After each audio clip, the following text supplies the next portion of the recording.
बिस्मिल्लाहिर्रहमानिर्रहीम। अस्सलाम वालेकुम फ्रेंड्स, आप देख रहे हैं CSE guide official YouTube channel और मैं हूं मोहम्मद इरफानुल्लाह।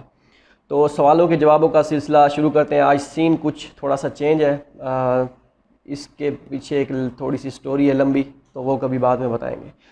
तो चलिए स्टार्ट करते हैं। हन्नान सज्जाद का क्वेश्चन था कि हमें इंटरमीडिएट और मैट्रिक की संदें जो है वो मुल्तान बोर्ड से वेरीफाई, मतलब उनका मुल्तान बोर्ड होगा, मुल्तान बोर्ड से से तो वहाँ जाकर करवानी पड़ेगी, लेकिन बैचलर में बंदा 6 और 7 सेमेस्टर में हो तो HEC से कैसे वेरीफाई करवाएंगे, आप ये बता दें।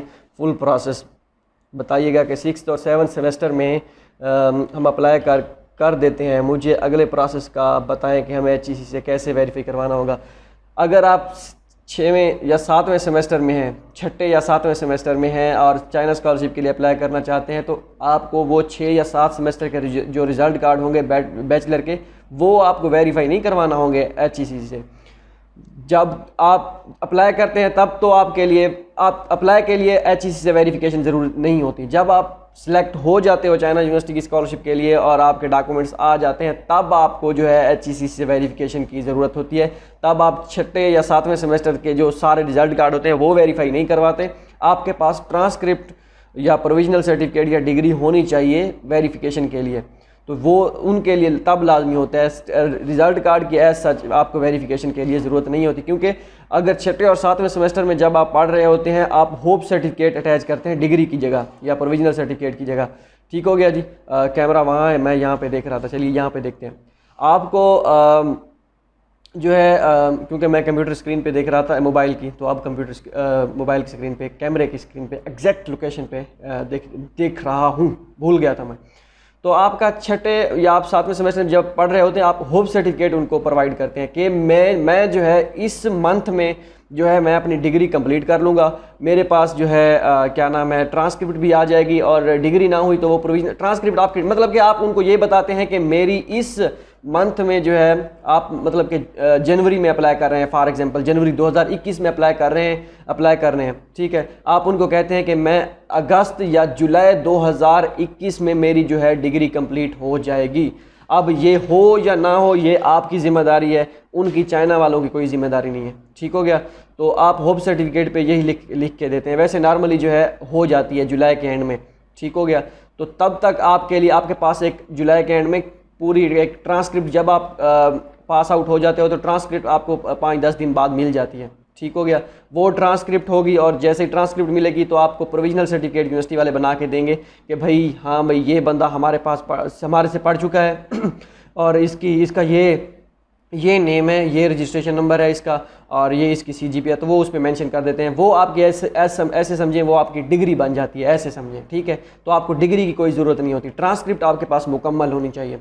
अब वो जो ट्रांसक्रिप्ट आपको मिलेगी वो आपने HEC से वेरीफाई करवानी होगी, और जो प्रोविजनल सर्टिफिकेट आपको मिलेगा वो आपने HEC से वेरीफाई करवाना होगा, ना कि आपको 6 या 7वें सेमेस्टर के रिजल्ट कार्ड करवाने होंगे।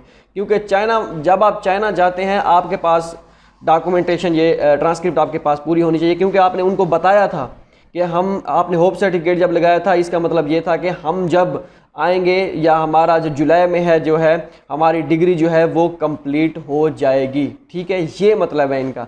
6 और 7 सेमेस्टर का कोई चक्कर नहीं है। ओके हो गया। अब मज़ीद अगर आपका कोई है क्वेश्चन तो वो बता दीजिएगा, मैं फिर उसको मज़ीद क्लैरिफाई कर दूंगा। ओके हो गया। बाकी ये 6 और 7 सेमेस्टर या 8 सेमेस्टर जितने भी हैं, 6 सेमेस्टर 7 सेमेस्टर का कोई वेरिफिकेशन नहीं होती।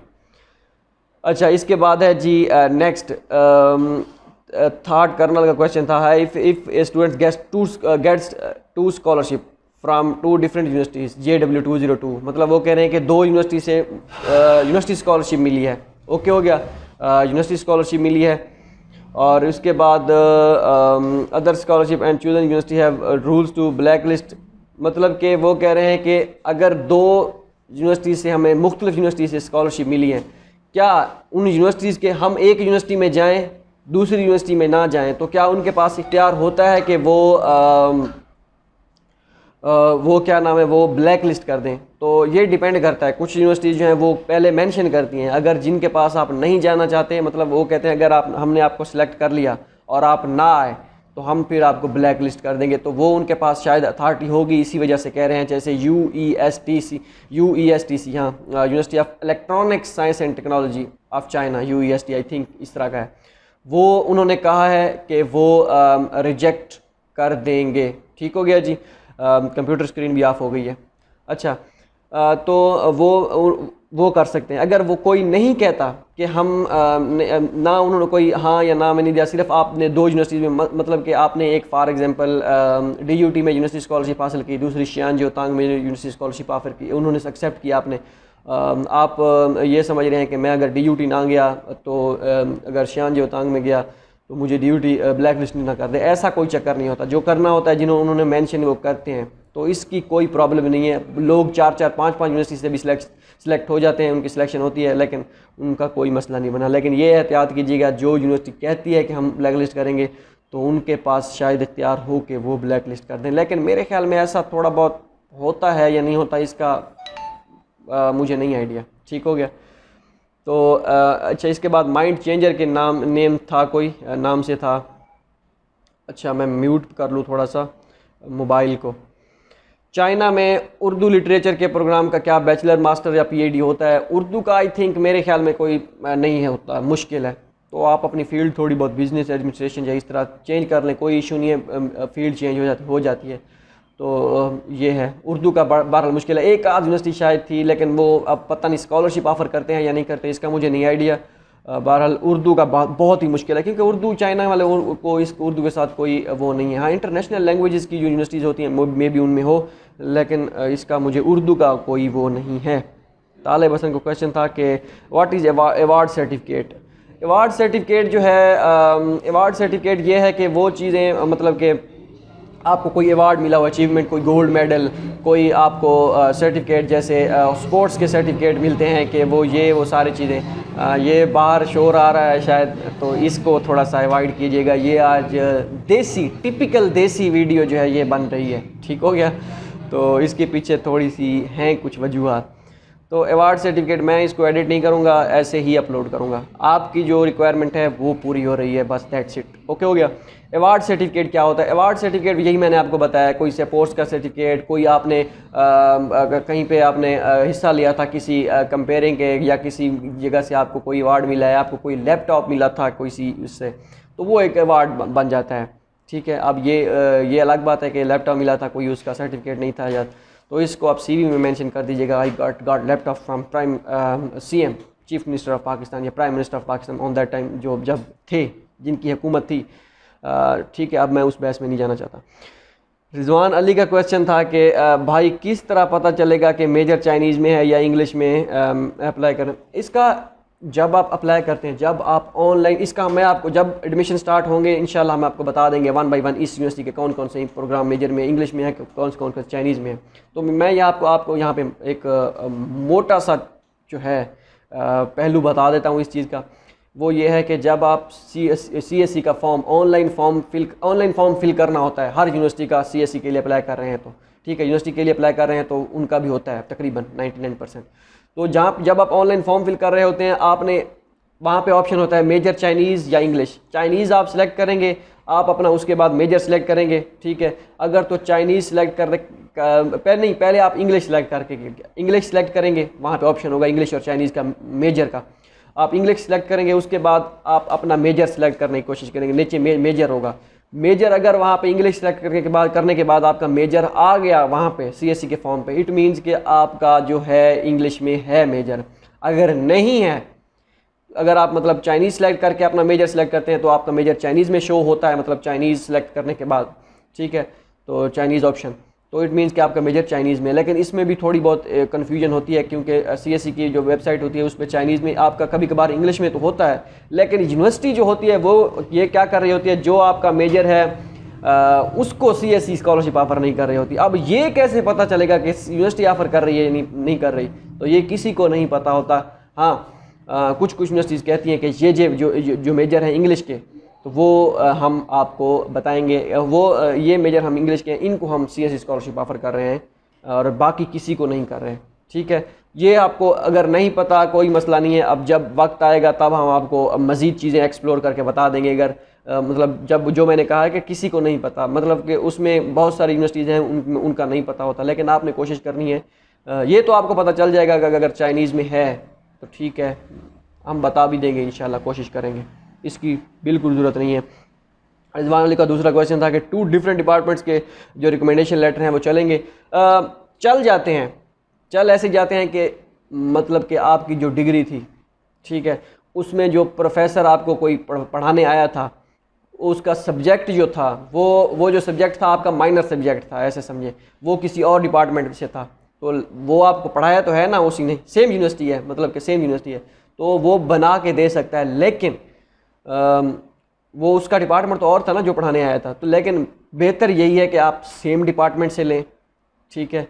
ये मैं आपको इसलिए बता रहा हूँ, हो सकता है कुछ जो है सस्ते दानश्वर आके इसको डिफेंड भी करें कि नहीं ऐसा नहीं हो सकता। ये मैं आपको एग्जांपल इसलिए दे रहा हूँ कि दोस्तों ने जब शुरू में दोस्त गए थे, उन्होंने कहा था कि आप सेम मुख्तलिफ डिपार्टमेंट से भी बनवा सकते हैं रिकमेंडेशन लेटर, कोई मसला नहीं है, तो इसी वजह से कह रहा हूँ। लेकिन मैं आपको मशवरा यही दूंगा कि आप, बेहतर तो यही है कि आप अपने डिपार्टमेंट से ही कोशिश करें कि प्रोफेसर ढूंढें, सेम यूनिवर्सिटी हो कोई इशू नहीं है, वो सेम होती तो सेम है, डिफरेंट से तो नहीं बना सकते आप, तो सेम आप बनवाएं सेम डिपार्टमेंट से। तो अगर नहीं बनते किसी रीज़न की वजह से, तो आप किसी और यूनिवर्सिटी से, किसी और यूनिवर्सिटी कह रहा हूँ सॉरी, किसी और डिपार्टमेंट से बनवा सकते हैं, ठीक है। ये हो गया, सेम डिपार्टमेंट से बनवाएं, लेकिन सजेस्ट मैं यही करूँगा।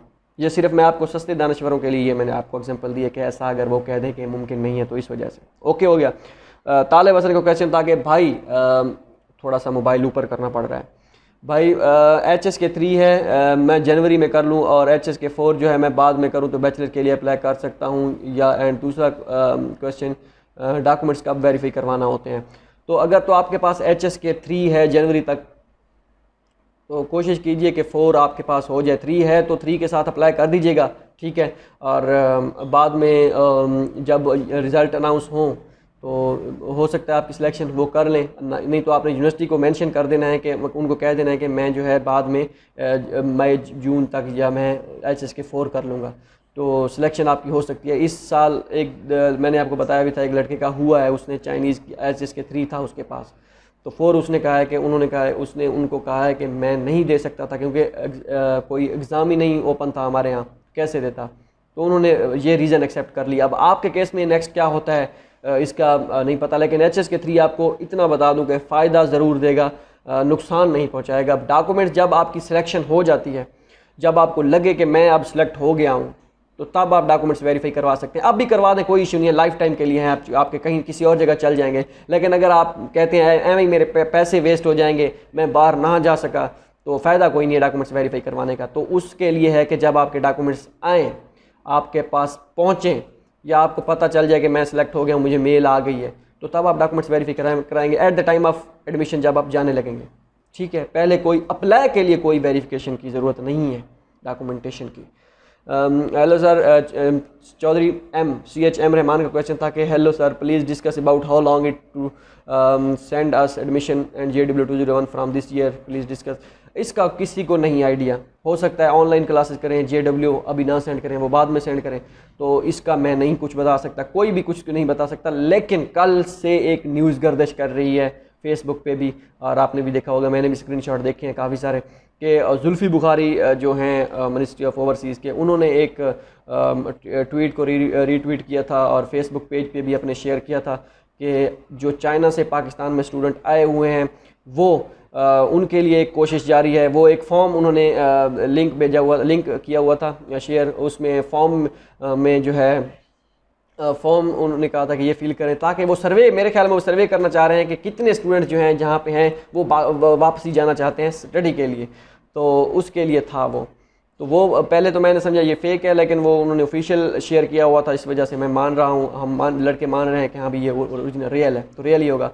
तो अगर तो ज़्यादा स्टूडेंट्स हों, अब ये नहीं है कि जो अब सिलेक्ट हुए हैं उनके लिए भी, वो उनके लिए जो पहले आए हुए हैं छुट्टियों पे, अब दोबारा जाना चाहते हैं या कंटिन्यू करना चाहते हैं स्टडी, वो उनके लिए है।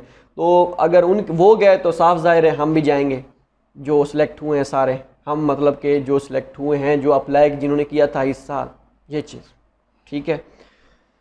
फरहत गुल, स्टूडेंट्स को चाइना पहुंचकर क्या करना होता है? फॉर एग्जांपल एयरपोर्ट से रिसीव यूनिवर्सिटी कैसे पहुंचना है और सिम कैसे ख़रीदनी है, इस पर भी वीडियो बना दें। चले, हम वीडियो तो इस पर नहीं बनती मेरे ख्याल में 1-2 मिनट के, मैं आपको यहीं पे बता देता हूँ।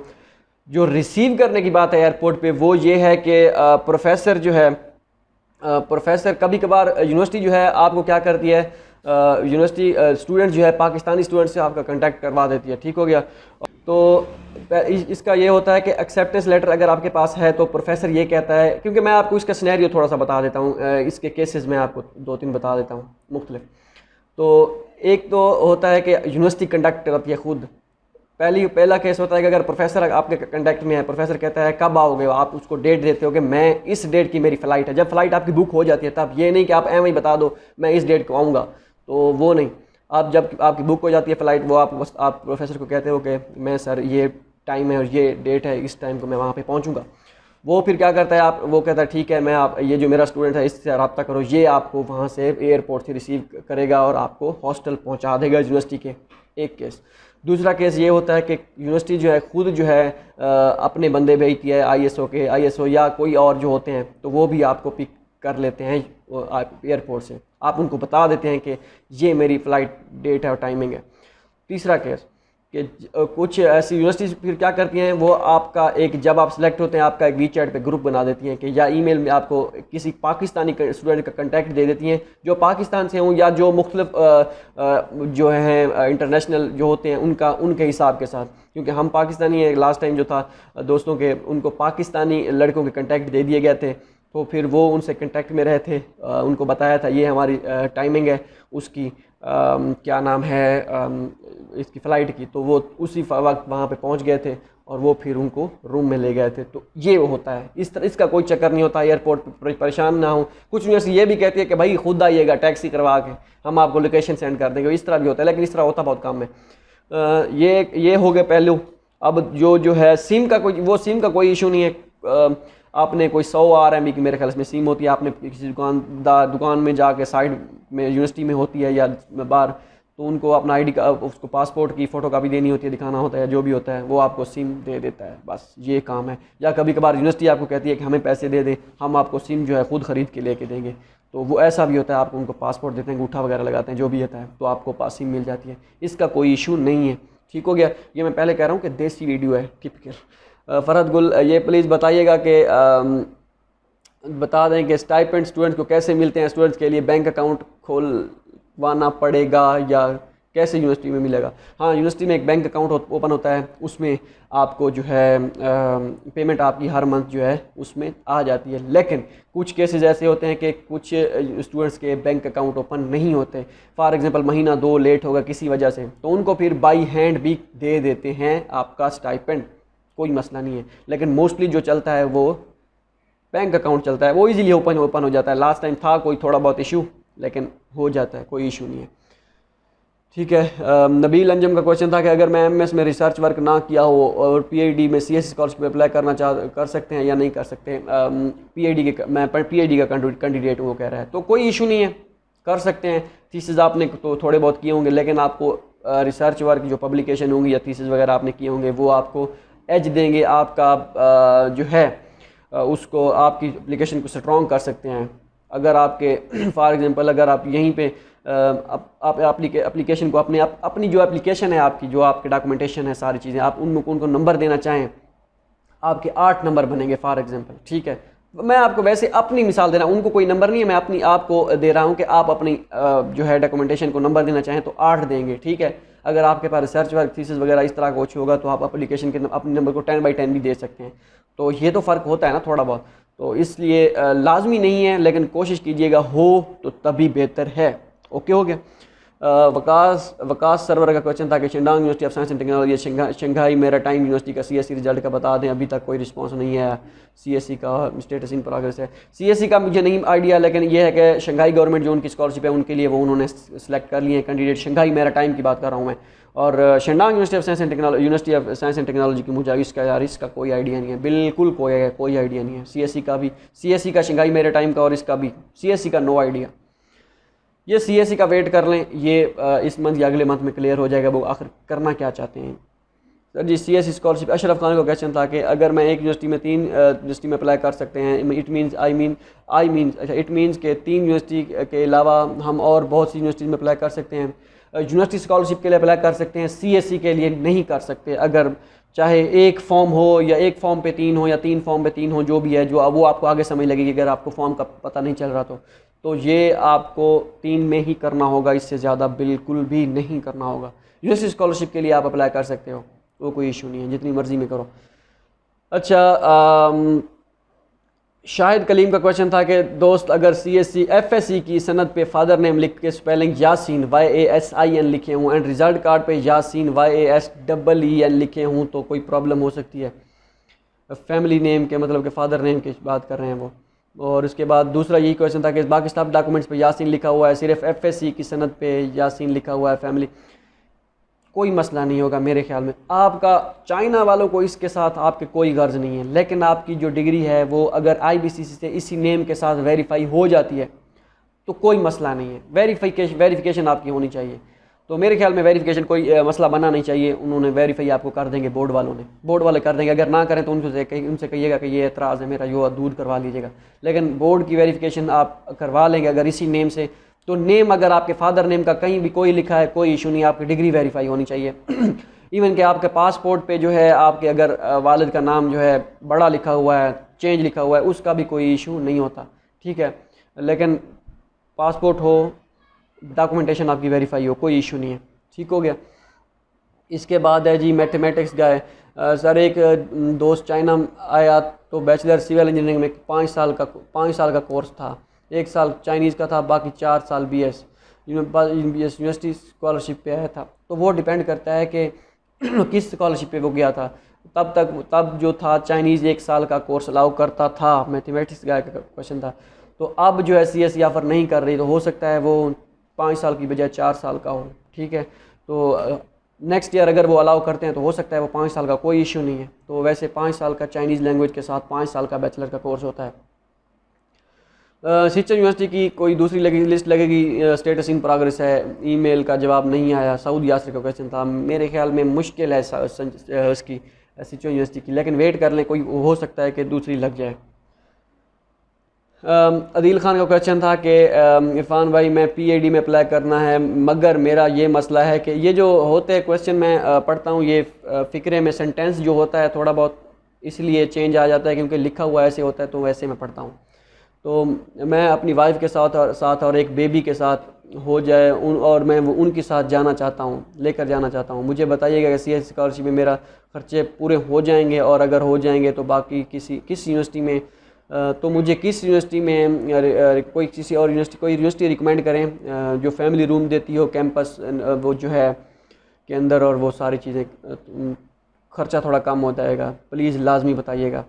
मैं बड़ा काफ़ी टेंशन में हूँ। अच्छा जज़ाकल्लाह, अच्छा ठीक हो गया, लिखा हुआ है इस वजह से। तो अगर आप जाना चाहते हैं, ख़र्चा आपका 3500 RMB आपको रहने के लिए काफ़ी होगा, क्योंकि उन्होंने वहाँ पे इतना ज़्यादा ख़र्चा तो करना कोई नहीं है, ठीक है। जो डेली रूटीन का खाना होगा वही होगा, तो उसका इतना ख़र्चा नहीं हो जाता। अगर आपका ख़र्चा ख़ुद का 600-700 RMB है, ठीक है, और अब एक बेबी और वो साथ जाएंगे तो ज़्यादा से ज़्यादा आपका 1500 या 2000 ख़र्चा हो जाएगा, ठीक है, और 1500 RMB बच जाएगा। अगर तो ये यूनिवर्सिटी के डॉर्मिट्री में आप रहते हैं, अगर आप बाहर जाते हैं तो आजकल मैंने आपको बताया था एक वीडियो में कि यूनिवर्सिटी में आजकल मुश्किल है वाइफ के साथ, मतलब कि शादीशुदा बंदे को आप यूनिवर्सिटी में रूम अलाउ नहीं करते। आपको किसी न किसी बाहर यूनिवर्सिटी के बाहर किसी डॉर्मिट्री कह रहा हूँ, हॉस्टल में आपको रूम लेना पड़ेगा। उसके लिए आपको 900 या 1000 RMB PhD वालों को देते हैं, लेकिन 1000 RMB का आई थिंक कोई आता नहीं है फ्लैट। तो मैनेज कर सकते हैं 2-3 बंदे वहाँ पे मिल के, तो फिर तो ठीक है, लेकिन वैसे है मुश्किल। तो यूनिवर्सिटी में आपको रिकमेंड नहीं कर सकता। बाकी ख़र्चा आपका, अगर आप बाहर रहेंगे, 3500 आपका स्टाइपेंड होगा, आई थिंक 1000 RMB वो आपको डॉर्मिट्री का देंगे, ठीक है, वो आपका बन जाएगा 4500। अब आप ये डिपेंड करता है कि वहाँ पे आप जिस शहर में जा रहे हैं वहाँ पे रेट क्या है किराए के मकानों का, ऐसे समझ लें। तो वो उस पर डिपेंड करता है आपका ख़र्चा। अगर तो 1500 तक हुआ डॉर्मेट्री का ख़र्चा, तो फिर तो डॉर्मेट्री कह रहा हूँ सॉरी, बाहर रहने का, रिहाइश का किराया हॉस्टल का जहाँ पे आप रहेंगे, तो फिर तो कोई मसला नहीं है, फिर आप सर्वाइव कर लेंगे। अगर 2000-2500 तक आपको सिर्फ रूम ही मिले तो फिर तो सर्वाइव करना मुश्किल हो जाएगा। तो ये पहली बात तो ये है कि आपको जाते साथ ही तो खैर बीवी बच्चों को नहीं लेके जाएंगे, पहले आप खुद जाएंगे वहाँ पे अकेले, वहाँ महीना दो जो है आप माहौल देखेंगे कि क्या हिसाब किताब है। जब आप एडजस्ट हो जाएंगे आपको समझ लग जाएगी कि हाँ मैं अब बुलवा सकता हूँ, अब मैं यहाँ पे अगर रहूँ तो ये मेरा ख़र्चा इतना पूरा हो जाएगा, ये बेहतरीन सिचुएशन होती है वहाँ पे। तो आप पहले अकेले जाइएगा वहाँ पे, देखिएगा क्या माहौल है, तो फिर बुलवाइएगा अपने घर वालों को, बीवी बच्चों को। तो ये इतना मुश्किल काम नहीं है, बुलवा सकते हैं।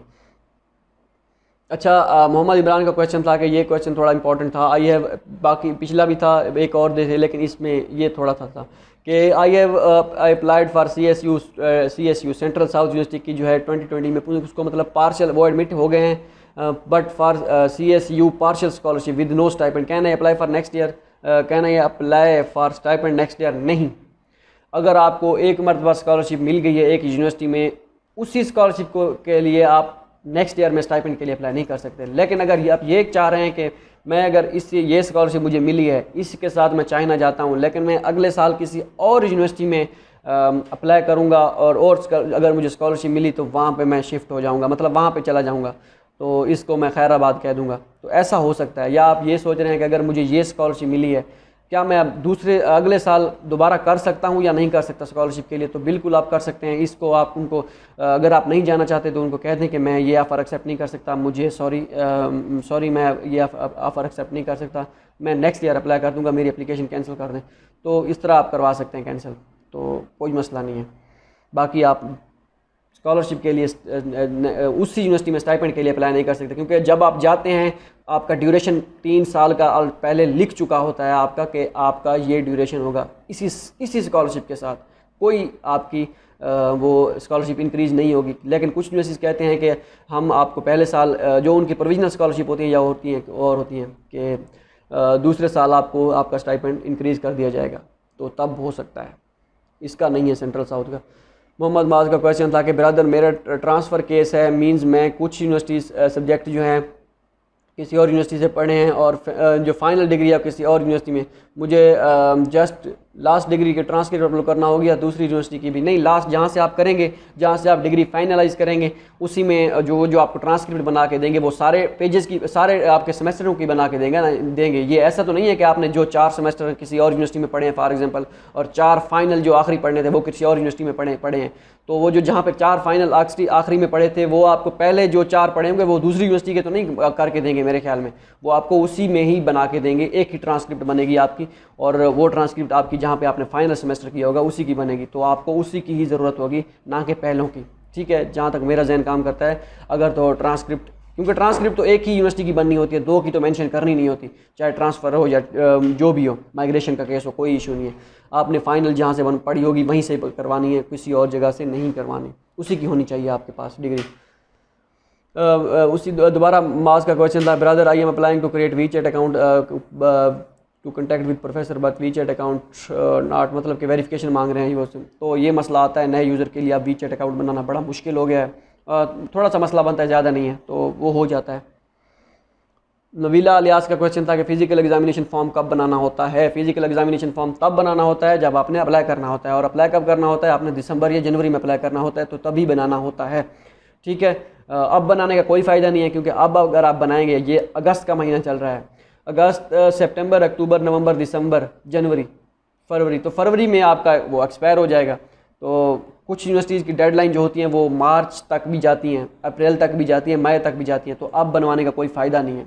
आप बनवाइएगा दिसंबर या जनवरी के पहले महीने में, जनवरी के पहले महीने में बना लीजिएगा, बेहतर है। ठीक है, तो ये था।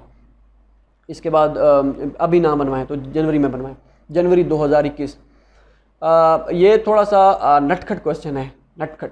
अच्छा, के मतलब कि वैसे कह रहा हूँ शुगलिया तौर पे या थोड़ा सा फ़न के तौर पे। बाकी ये क्वेश्चन इंपॉर्टेंट है, क्योंकि इसमें थोड़े से लड़के कंफ्यूज होते हैं, शुरू में हम भी कंफ्यूज हुए थे, इसलिए कह रहा हूँ नटखट क्वेश्चन है। Bro I have a one query, as we know we should require 2 recommendation letter, so in that case can we use one recommendation letter from previous university professor जहाँ से आपने डिग्री की थी, और दूसरी जो है from China university professor, acceptance letter will be considered as or not. वो भाई ऐसा नहीं है, एक्सेप्टेंस लेटर और जो रिकमेंडेशन लेटर है वो 180 के एंगल पे चेंजेस है उसकी, तो वो आप नहीं कर सकते। रिकमेंडेशन लेटर जो है वो उनका सवाल ये था कि एक रिकमेंडेशन लेटर जो है मैं यहाँ पे जहाँ से मैंने प्रीवियस डिग्री की है वो, और दूसरा जो एक्सेप्टेंस लेटर मुझे मिलेगा वो उसको मैं दूसरे रिकमेंडेशन लेटर के तौर पे इस्तेमाल कर सकता हूँ। बिल्कुल ऐसा नहीं है। आपको रिकमेंडेशन लेटर दोनों आपने आपको प्रीवियस डिग्री से प्रीवियस जहाँ से डिग्री आपने की होगी उस यूनिवर्सिटी से बनवाना होंगे, और बाकी जो है जो एक्सेप्टेंस लेटर है वो वहाँ से लेना होता है जो चाइना के प्रोफेसर हैं। तो चाइना के एक्सेप्टेंस लेटर को आप नहीं कंसीडर कर सकते रिकमेंडेशन लेटर। ओके ठीक है, चाइना का किसी भी रिकमेंडेशन लेटर को, एक्सेप्टेंस लेटर को आप रिकमेंडेशन लेटर हो, रिकमेंडेशन लेटर भी हो, आप उसको नहीं कर सकते अगर आप पाकिस्तान से अप्लाई कर रहे हैं। ठीक है, पाकिस्तान से मतलब ये कि पाकिस्तानी यूनिवर्सिटी से प्रीवियस डिग्री आपकी है। ऐसा इम्तियाज़ का क्वेश्चन था भाई, कितने क्वेश्चन रह गए हैं, गला बैठ गया थोड़ा सा। सब यूनिवर्सिटीज़ की लिस्ट सेंड कर दें एंड कब यूनिवर्सिटीज़ ईमेल स्टार्ट कर दें, मतलब कि एक्सेप्टेंस लेटर के लिए वो कह रहे हैं कि सब यूनिवर्सिटी की लिस्ट सेंड कर दें और मेल्स कब स्टार्ट करें। वो हम अपलोड कर देंगे वेबसाइट पे इंशाल्लाह, ईमेल्स कह रहा हूँ सॉरी, फैकल्टी की लिस्ट, प्रोफेसर्स की लिस्ट लिंक, तो वो वहाँ से आप देख लीजिएगा। बाकी मेल जो आप जो है अक्टूबर के पहले हफ्ते में शुरू कीजिएगा। ओके, अभी ना करें, मैं आपको यही सलाह दे रहा हूँ। ओके हो गया। अच्छा, मैथमेटिक्स गए, वही बैचलर के 4 साल होते हैं या 5 साल चाइना पाकिस्तान में, जैसे चाइनीज़ पाकिस्तान में सीखनी पड़ेगी या वहाँ आके, थैंक्स इन एडवांस। पहले तो 5 साल होते थे, अगर आपको CSE स्कॉलरशिप मिलती थी 4 साल आपके मेजर स्टडी, 1 साल चाइनीज़ लैंग्वेज। लेकिन इस साल जो है उन्होंने कहा है चाइनीज़ लैंग्वेज का स्टाइल वो हम आपको नहीं पढ़ाएंगे। अगर आपकी सिलेक्शन होती भी है तो किसी यूनिवर्सिटी में तो आपको चाइनीज़ लैंग्वेज का खर्चा खुद करना पड़ेगा। लेकिन कुछ यूनिवर्सिटी एक आध जो है जिनके कोई अपने रूल्स थे, HSK 3 था जिनके पास, उनको वो दे रहे हैं। लेकिन वैसे आपका 1 साल चाइनीज़ का हो गया, 4 साल मेजर स्टडी के। चाइनीज़ आपको वहीं जाके सीखनी पड़ती थी अगर आपकी सिलेक्शन 5 साल वाले मेजर में होती थी तब। लेकिन अब जो उनका सीन है वो यही कह रहे हैं कि आपके पास 1 साल का चाइनीज़ लैंग्वेज HSK 4 आपके पास होना चाहिए, जिनका मेजर चाइनीज़ में है। तो वो आपको पाकिस्तान से या आपके जो किसी और यूनिवर्सिटी के अपनी कंट्रीज़ के हैं वहाँ से आपको करके जाना पड़ेगा, उनको सर्टिफिकेट दिखाना पड़ेगा कि मेरे पास HSK 4 है, मैं इस काबिल हूँ कि मैं अप्लाई कर सकता हूँ। तो ये चीज़ है। ओके हो गया। हाँ, अभी बाकी है मेड टेक का क्या क्वेश्चन था कि CGPA 2.89 पर पे हो सकता है या 2.7 हो तो भी। CGPA 2.7 क्या 2.5 भी हो तब भी हो सकता है, 6 हो तब भी, 7 लाजमी नहीं कि 7 ही हो, 2.7 नहीं, लाजमी भी नहीं 2.89 हो। कोई इनकी ऐसा स्पेसिफिक कोई नंबर नहीं है उनका, तो वो कोई इशू नहीं है। तो 2.7 हो, 5 हो, 6 हो, कोई इशू नहीं है, चलेगा, दौड़ेगा। लेकिन आपको खुद दौड़वाना पड़ेगा उनको, अप्लाई करके अपनी एप्लीकेशन स्ट्रॉन्ग करके। एम जिक्रिया का क्वेश्चन था कि प्लीज़ चाइनीज़ लैंग्वेज की स्कॉलरशिप के लिए कोई क्वेश्चन है तो वो मत बता लीजिएगा। सिर्फ चाइनीज़ लैंग्वेज की, सिर्फ चाइनीज़ लैंग्वेज की क्वेश्चन, सिर्फ चाइनीज़ लैंग्वेज की स्कॉलरशिप निश्ता बहुत ही कम। ठीक हो गया। बहुत ही कम मतलब ये कि एक आध यूनिवर्सिटी है वो लास्ट टाइम तो दे रही थी, अब तो उन्होंने बिल्कुल ही बंद कर दिया है। जैसा कि आपके पास सीन है कि चाइनीज़ लैंग्वेज वो स्कॉलरशिप वाली चाइनीज़ लैंग्वेज कवर नहीं करा रहे, तो एक्स्ट्रा वो कैसे देंगे। डूफे डोंगबा यूनिवर्सिटी फाइनेंस एंड इकोनॉमिक्स में एक साल की चाइनीज़ का कोर्स था जो CSE के अंडर ही था। ठीक है, उनके ऑनलाइन पोर्टल पे था, लड़के भी एक आध पढ़ रहे थे वहाँ पे जब मैंने पता करवाया था। लेकिन वो रोला यही था कि चाइनीज़ लैंग्वेज ही ख़त्म हो गया। तो अब कोई नेक्स्ट ईयर का उनका देखना पड़ेगा, उनका क्राइटेरिया क्या है कि वो नए स्टूडेंट्स को जो है या अपकमिंग जो आने वाले हैं जो अगले साल अप्लाई करेंगे उनको 1 साल की चाइनीज़ लैंग्वेज ऑफर करते हैं या नहीं करते। तो ये अगर करेंगे तो इंशाल्लाह 1 साल का अगर कोई चाइनीज़ लैंग्वेज कोर्स हुआ तो हम आपको ज़रूर बताएंगे। उस्मान भट्टी का क्वेश्चन था कि I have HSK 3 diploma, can I get any benefit. Yes, अगर आपके पास HSK 3 है तो आपको बेनिफिट मिलेगा। वो आप जब आप अटैच करेंगे कि मेरे पास ये HSK 3 है तो वो आपको बेनिफिट लाजमी देंगे। तो HSK 4 हो तो तब तो फिर सोने पे सुहागा, HSK 3 आपको बेनिफिट दे सकता है। नासिर अली का क्वेश्चन था कि ये क्वेश्चन थोड़ा सा मुझे लगा कि इंपॉर्टेंट भी हो सकता है। I have completed my BTech mechanical engineering in 2014, मतलब 2014 में बीटेक अप्लाई किया था। I will apply for CSE, it's possible. अगर आपने बीटेक किया था वो अप्लाई कर सकते हैं। 2014 में किया हो, 15 में किया हो, 12 में, 13 में, तो कर सकते हैं। लेकिन आपको जो गैप है 4 या 6 साल का गैप है, आपको शो कराना होगा इस ड्यूरेशन में आपने क्या किया है, क्योंकि काफ़ी सारी यूनिवर्सिटीज़ पूछेंगी। 1 आध साल का हो तो कोई इशू नहीं होता, वो भी पूछते तो हैं फिर भी। लेकिन मैं आपको ये सलाह दूंगा कि अगर आपका गैप है, इतना गैप है, तो आप जो है उनको एक्सपीरियंस सर्टिफिकेट प्रोवाइड कीजिएगा कि मैंने ये एक्सपीरियंस किया है। ठीक है, कोई मसला नहीं है बाकी अप्लाई करने का। बाकी बीटेक जो है, अगर मैं आपको थोड़ा सा मज़ीद इसको एलेबोरेट कर दूं कि बीटेक जो होता है, मेरे ख्याल में जहाँ तक मेरा जहन काम करता है, ये 2 साल का होता है। एफएससी के या डिप्लोमे के बाद जो होता है, सॉरी डिप्लोमे के बाद जो होता है 2 साल का बीटेक होता है। ठीक है, वो जो 2 साल मतलब अगर आप बीटेक करेंगे, अगर मैं सही हूँ तो 14 साल की बनेगी आपकी एजुकेशन, आपकी मास्टर नहीं होगी। तो वो मास्टर अगर आप एमफिल के लिए वहाँ पर अप्लाई करेंगे, उनको तो कोई इशू नहीं है। ठीक है, उनके हिसाब से आपके पास बैचलर डिग्री है और आप मास्टर के लिए अप्लाई कर रहे हैं, एमफिल के लिए। लेकिन पाकिस्तान में फिर आपके पास HEC शायद थोड़ा बहुत मसला करे कि आपके पास बीटेक 14 साल की है और आपने मतलब 16 ईयर के एजुकेशन के नहीं है आपके पास और आप एमफिल वहाँ से करके आ गए हैं, तो भाई हम तो वेरीफाई नहीं करके देते डिग्री। तो ऐसा कोई सीन है। अगर आपके पास एमटेक अगर कोई होता है तो फिर वो है, तो फिर तो कोई इशू नहीं है। लेकिन वेले रहने से बेहतर है कि अगर बीटेक के बाद आप अप्लाई कर सकते हैं वहाँ पे डिग्री कीजिए, वहीं पे कहीं पे जॉब कीजिए, उनको कोई इशू नहीं है। पाकिस्तान में भी प्राइवेट जॉब मिल जाएंगी, लाजमी नहीं है कि HEC से वेरिफिकेशन हो तभी मिलेगी। तो प्राइवेट जॉब, CPEC, इस तरह बहुत सारी अपॉर्चुनिटीज़ हैं। तो ये था जी आखिरी क्वेश्चन। तो बीटेक वाले अप्लाई कर सकते हैं। इनके साथ थोड़ा बहुत है मेरा ताल्लुक़, जिसे कह रहे हैं, कह लें आप ऐसे। ठीक है, एग्जैक्ट यही नहीं है, इसके साथ मिलता जुलता, उस पर कभी वीडियो बनाएंगे इंशाल्लाह। तो ये था आज का सीन यूँ था, कुछ थोड़ा चेंज था। तो LCD भी मैंने वो थोड़ी सी वो करके रखी थी कि उस थोड़ा सा जो है बैकग्राउंड में जान है, लेकिन वो टाइमर लगा हुआ था शायद कोई 4-5 मिनट का, वो ऑफ हो गई। अब दोबारा बंदा ऑन करे कोई मज़ा नहीं आता, जो हो गया हो गया। होप सो ये आपको वीडियो पसंद आई होगी, देसी वीडियो। मिलते हैं अगली वीडियो में, तो याद रखिएगा। अल्लाह हाफ़िज़।